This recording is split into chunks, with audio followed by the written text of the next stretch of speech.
దేవుని సాన్నిధ్యాన్ని మనకు అందించడానికి ఒక ప్రత్యేకమైన శక్తి ఉన్నది. త్రిత్వైక దేవుని యొక్క సహవాసముతో కూడుకున్న వ్యక్తి తల్లి మరియమ్మ. మనకు తెలిసినట్లు లూకాసు వార్త 1వ అధ్యాయం 28వ వాక్యములో గాబ్రియేలు దేవదూత ఈ విధముగా పలుకుతుంది, దేవుని వరప్రసాదముచే నింపబడిన దానవా. తల్లి మరియమ్మ దేవుని వరప్రసాదముచే, తండ్రి దేవుని కృపచే నింపబడినటువంటి వ్యక్తి. అదే విధముగా తల్లి మరియమ్మ ఉదరములో యేసు ప్రభువు జన్మించారు. అదే విధముగా పవిత్రాత్మ దేవుని శక్తి తల్లి మరియమ్మను ఆవరించింది. ఈ విధముగా చూస్తే త్రిత్వైక దేవుని యొక్క ప్రత్యేకమైన సాన్నిధ్యం, ప్రత్యేకమైన సహవాసం తల్లి మరియమ్మ జీవితములో మనకు కనబడుతూ ఉంది. కాబట్టి తల్లి మరియమ్మకు ఈ గొప్ప సాన్నిధ్యాన్ని మనకు అందించే శక్తి కూడా ఉన్నది.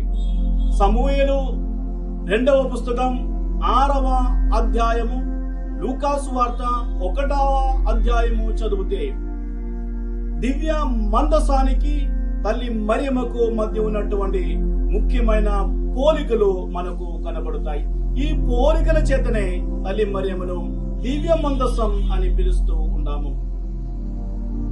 సమూయేలు 2వ గ్రంథం 6వ అధ్యాయములు మనం చూస్తున్నాము. దివ్య మందసాన్ని యూదయ ప్రాంతానికి తీసుకువెళ్ళడం జరిగింది.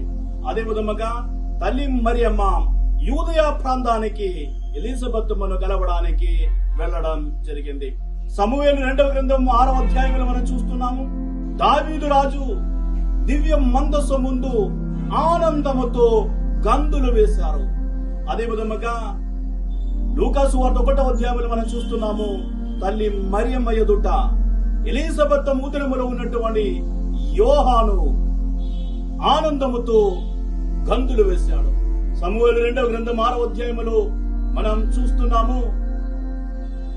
దావీదు రాజు ఇలా అంటున్నారు, నా ప్రభువు నా దగ్గరికి రావడానికి, దివ్య మందసం నా దగ్గరికి రావడానికి నాకు ఎలా అదృష్టం కలిగింది.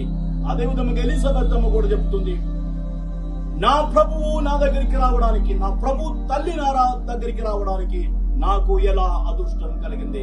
ఇప్పుడు మన సహోదరి సహోదరులారా, అందుకే ఆ పాత నిబంధనములోని దివ్య మందసపు స్థానములో నూతన నిబంధనములో తల్లి మరియమ్మ దివ్య మందసముగా కనబడుతుంది. ఈ మే నెల మొత్తం తల్లి మరియమ్మకు అంకితం చేసి ప్రత్యేకమైన ప్రార్థనలతో తల్లి మరియమ్మను మనం గౌరవించాం.